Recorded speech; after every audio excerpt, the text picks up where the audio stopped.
But then it gets a little stickier. But whoever shall deny me before men, I will deny him before my Father in heaven. Well, see, the Neo-Nomians say, this is obviously referring to post-mortem condemnation to hell.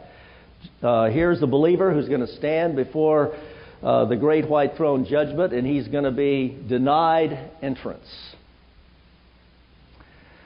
Now, the premise upon which that is built, of course, is that the word deny means rejection from heaven.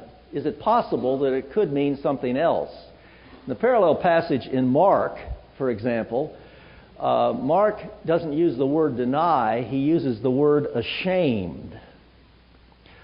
Whoever is ashamed of me in this sinful generation, I will be ashamed of him. Well, that's a little softer than deny. Is it possible in the New Testament that the believer standing before the judgment seat of Christ could experience a sense of shame? Is this a thought found in other passages in the New Testament? Yes, it is. 1 John 2:28, he speaks of the fact that one day we might we're to live a life of love, otherwise we might draw back in shame before him at his coming. I'm reminded of the passage in the book of Hebrews, chapter 11, where God says if believers live out this ethical lifestyle of faith, he will not be ashamed to call them, to be called their God.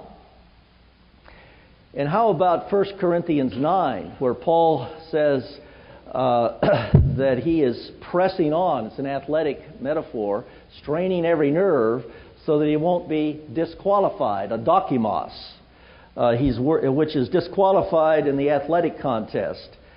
So there is New Testament data to suggest that a denial could be something in terms of being ashamed or being found disqualified for the prize. There's no need to jump immediately to the notion, as Stanley does, that to be denied by Christ refers to post-mortem consignment to damnation. But the real question is, what is the meaning of salvation? Stanley and the Neo-Nomians in general assume all through their book that salvation is a future salvation. They do acknowledge a present tense or a past tense salvation, but they place a lot of the focus that it's a future salvation from personal sin. However, in verse 39, Jesus says, "He who has found his life shall lose it, and he who has lost his life for my sake shall find it." Now, this is commonly understood, not universally, but very commonly understood by many scholars to refer to finding true life now by living as a disciple, and not finding life in the sense of finding heaven when one dies. If that is so, and I believe it is, we don't have time to get into all this right now, salvation in this passage is from a meaningless and empty and spiritually impoverished life. To lose one's life refers to this temporal destitution of a carnal Christian experience. But a person who sacrifices himself, puts others first, and lives out the life of a disciple can find true life. Well, the Neo-Nomians say yes, but all the passages in the New Testament about rewards are equal to eternal life. And this is a passage about rewards. Verse 41, "He who receives a prophet in the name of a prophet shall receive a prophet's reward." So he's promising to his apostles a prophet's reward. "And he who receives a righteous man in the name of a righteous man shall receive a righteous man's reward." The Greek word is misthos, and it means a payment for work done. We're going to come back to this in a moment. The idea that this would be related to salvation from sin is so far removed from the free grace offer in the New Testament that it's almost incomprehensible to me that these guys can look at these verses that use the word reward, which means remuneration for work done, and apply that to obtaining one's eternal destiny. So this passage about enduring to the end in order to be saved speaks of victorious perseverance in the face of persecution by living in fear of the Lord, resulting in salvation from an empty and meaningless life and to a full experience of life, reward, and greatness in the coming kingdom.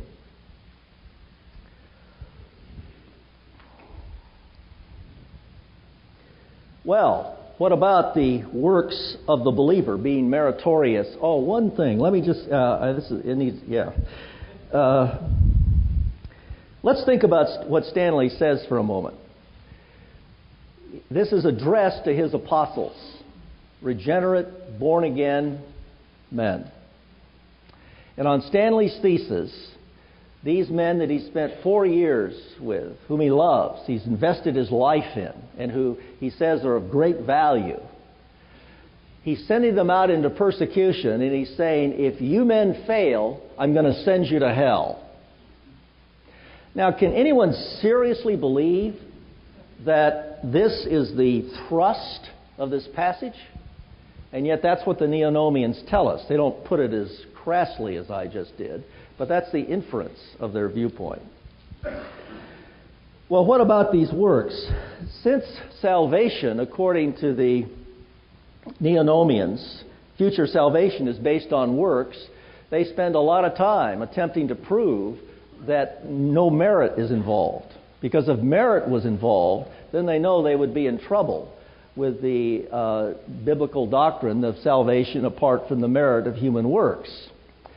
However, the words used for the works of the believer, such as misthos, 1 Corinthians 3:14, if any man's work which he has built upon it remains, he'll receive a reward, means remuneration for work done.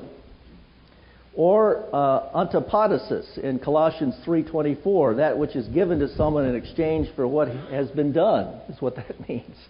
Very difficult to understand that as something related to personal salvation from sin. Or misthapodisia, Hebrews 10:35, payment of wages is how this is translated in the lexicons. Therefore, do not throw away your confidence, which has great reward.